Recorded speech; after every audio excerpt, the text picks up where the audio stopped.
નમસ્કાર મિત્રો, તમારું સ્વાગત છે। હાલ ઘણા ખેડૂતોની કોમેન્ટ આવી રહી છે કે અમારા વિસ્તારમાં વરસાદ નથી આવતો, હજુ કેમ વરસાદ નથી આવતો। તો મિત્રો, હાલ મોટી સિસ્ટમો પરિબળ નથી, તેના કારણે કોઈ જગ્યાએ વરસાદ ભારે નથી નોંધાતો।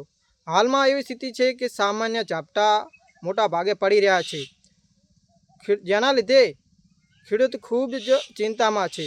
તેઓનું કહેવું છે કે હવે વરસાદ ક્યારે આવશે। તો મિત્રો, હાલ મોટી સિસ્ટમ ન હોવાના કારણે આગામી 3 દિવસ સુધી એટલે કે 20 ઓગસ્ટથી 23 ઓગસ્ટ સુધી સમગ્ર ગુજરાતમાં વાદળછાયું વાતાવરણ રહેશે। તે સહિત દક્ષિણ ગુજરાત, મધ્ય ગુજરાત અને ઉત્તર ગુજરાતમાં સામાન્યથી મધ્યમ ઝાપટા પડી શકે છે। આ સ્થિતિ 3 દિવસ સુધી જળવાઈ રહેશે। ત્યારબાદ મિત્રો 23 ઓગસ્ટ પછી સારો વરસાદની આગાહી છે।